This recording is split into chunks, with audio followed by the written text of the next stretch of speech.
Meu caro senador Pedro Tax, presidente desta sessão, senhoras senadoras, senhores senadores. Senhor presidente, eu não tenho ideia da intenção, da dimensão, da intensidade dos movimentos que continuarão ocupando as ruas do nosso país, excetuando uma minoria que se move na direção de atos absolutamente desnecessários. Eu estou vendo esse movimento com enorme entusiasmo. Ver o povo nas ruas manifestando, lutando, brigando, indo à luta pelos seus direitos, por tudo aquilo que quer manter como conquista. As consequências ainda não estão muito claras, mas o diagnóstico está absolutamente claro. O diagnóstico de que a paciência e o tempo do povo não é o tempo da política, não é o tempo das decisões do Congresso Nacional. E eu quero crer que também não faz sentido nós ficarmos aqui transferindo responsabilidade para o presidente Dilma ou para quem quer que seja. Esta casa tem soberania, esta casa tem autonomia, e nós temos sim uma pauta que pode e deve ser desenvolvida de modo a oferecer respostas para inúmeras questões que estão colocadas nesse ambiente, nessa conjuntura que nós estamos vivendo. O povo quer ter voz ativa nas decisões políticas, exige transparência, exige respeito na gestão e nos gastos públicos, exige o fim da corrupção e o fim da impunidade. Podemos até ter nos surpreendido com a dimensão e com as manifestações, com a velocidade, talvez com a natureza, enfim, desse movimento, avesso às lideranças formais e organizadas, moldado e multiplicado pela força e pela energia das redes sociais. Se é verdade que nos surpreendemos, que ficamos surpreendidos, também é verdade perguntar se tínhamos o direito de estarmos surpreendidos. Surpreendidos porque, afinal, esse tipo de mobilização vem ganhando espaço no mundo afora. Foi assim nos Estados Unidos, foi assim na Espanha, está sendo assim na Turquia, em tantos países. Porque o Brasil seria uma ilha diferente dessa conjuntura e dessa circunstância que revela a força das redes sociais por sua capacidade de mobilização. Faltou de nossa parte uma visão crítica, faltou de nossa parte uma autocrítica sobre o alcance da crise da democracia representativa em nosso país. Faltou uma avaliação crítica sobre a capacidade de mobilização das redes sociais e sobre o grau de insatisfação e indignação por parte da sociedade brasileira. O que estamos assistindo agora é decorrente da distância alarmante entre representantes e representados, agravada por desvios éticos e pela ausência de resultados efetivos no sentido de varrer da cultura brasileira o sentimento dominante do patrimonialismo.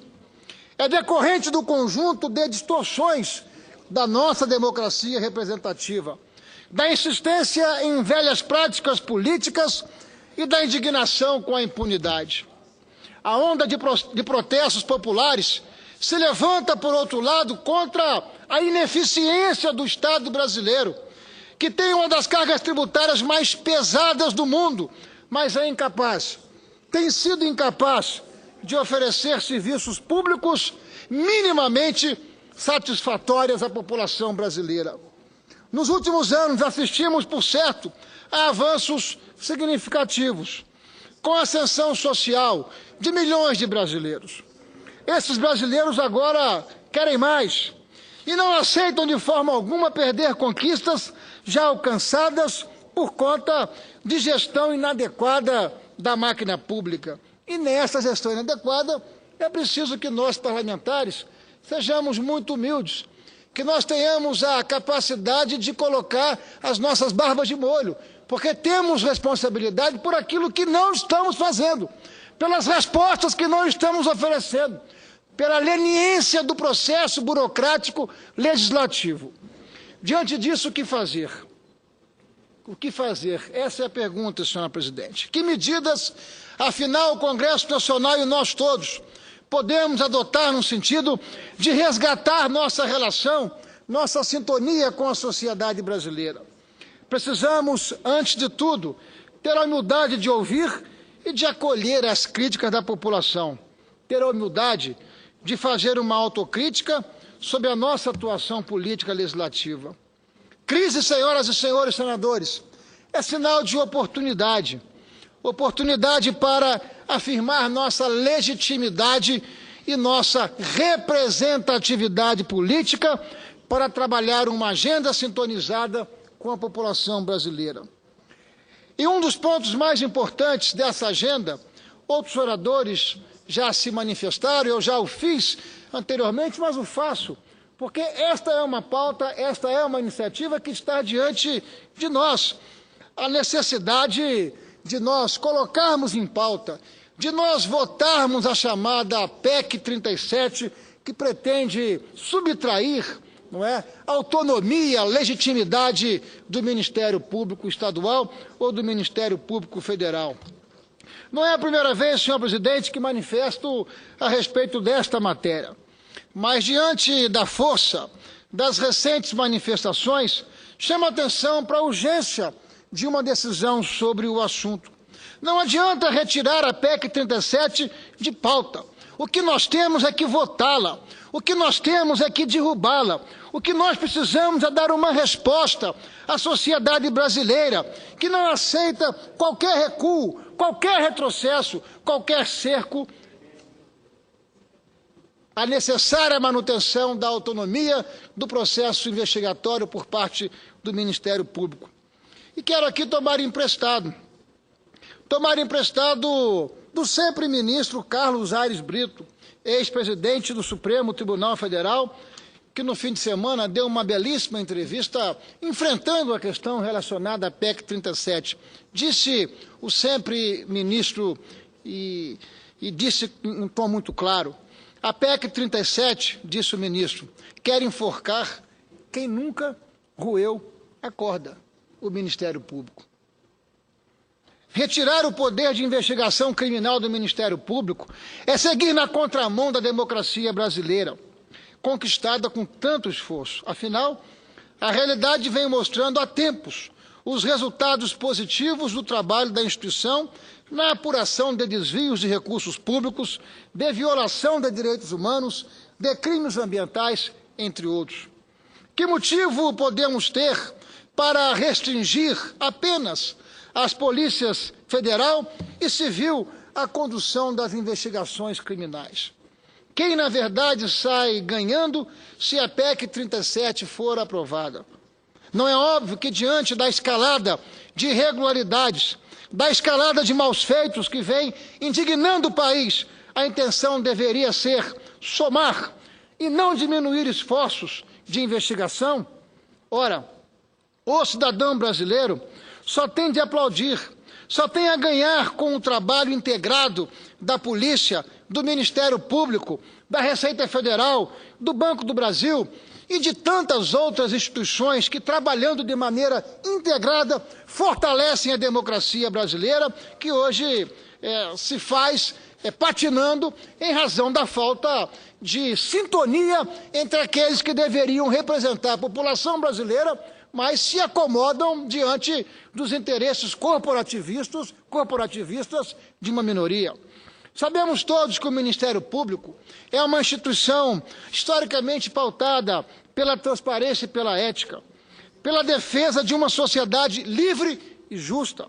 Não há justificativa razoável para que ele se abstenha de contribuir na apuração de infrações penais. Aliás, Vale lembrar que o Ministério Público tem como papel constitucional a defesa da ordem jurídica, do regime democrático e dos interesses sociais e individuais indisponíveis.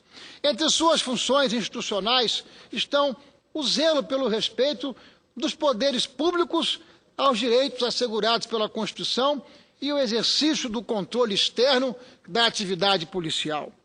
Isso não quer dizer que não haja excessos por parte de alguns promotores ou procuradores e que esses excessos não devam ser identificados, coibidos e punidos. Mas coibir esses excessos por meio de mecanismos internos de controle é muito diferente de vetar o poder de investigação da instituição. A maturidade democrática que o Brasil alcançou durante as duras penas, insisto, não admite mais retrocesso, muito menos desculpas mal costuradas. Em vez de abrir mão da colaboração do Ministério Público e de instrumentos preciosos de investigação de lavagem de dinheiro, como a Comissão de Valores Mobiliários e o Conselho de Controle de Atividades Financeiras do Banco Central, temos aqui aperfeiçoar os filtros já existentes contra a corrupção e o crime organizado. Os excessos eventualmente existentes na condução de investigações criminais por parte do Ministério Público são cometidos por pessoas, volto a frisar, não são próprias da natureza da instituição, cujo papel precisa ser preservado e fortalecido. Aprovada a PEC 37, também restringiria a atuação da Controladoria da União, que tem papel fundamental no combate ao desvio de verbas públicas, assim como o trabalho dos tribunais de contas, dos auditores fiscais, da Receita Federal e das comissões parlamentares de inquérito. Ouço com prazer o eminente senador Pedro Taques. Muito rápido, senador Ferraço, apenas para cumprimentá-lo e associar-me à sua fala. E dizer que essa PEC tem que ser votada, e votada já. E cada um mostra a sua cara. Quem não aguenta pressão, fica em casa tomando leite. Né? Deputado federal, senador que não aguenta pressão, não pode ser parlamentar. A PEC tem que ser votada. E o parlamentar que defende a PEC vai colocar o seu nome, vai aparecer no painel o nome, porque a votação é aberta, ao menos da PEC. Parabéns pela sua fala. Deve ser votado. Não pode jogar para frente, não. Jogar o lixo para baixo do tapete. Diante de nós, Congresso Nacional, a liberdade para que nós possamos construir essa pauta.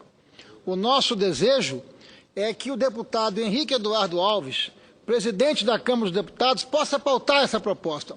Que a Câmara dos Deputados possa votar e que a maioria dos senhores deputados possam expressar aquilo que, a meu juízo, acho que poderá acontecer e que deverá acontecer, porque aí o Congresso Nacional efetivamente começa a oferecer respostas para muito além das palavras, para muito além dos discursos, respostas em torno de atitudes. E me parece atitudes aquilo que a nação brasileira está a cobrar do Congresso Nacional. Senhoras e senhores senadores, não podemos esquecer também que a PEC 37 contraria, inclusive, tratados internacionais, dos quais o Brasil é signatário, entre os quais as convenções de Palermo e de Mérida, que determinam a ampla participação do Ministério Público nas investigações criminais.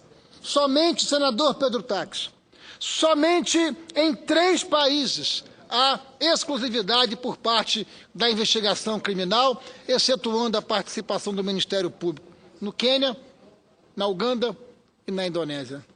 Volto à entrevista dada dias atrás pelo ex-presidente do Supremo Tribunal Federal, ministro Carlos Aires Brito.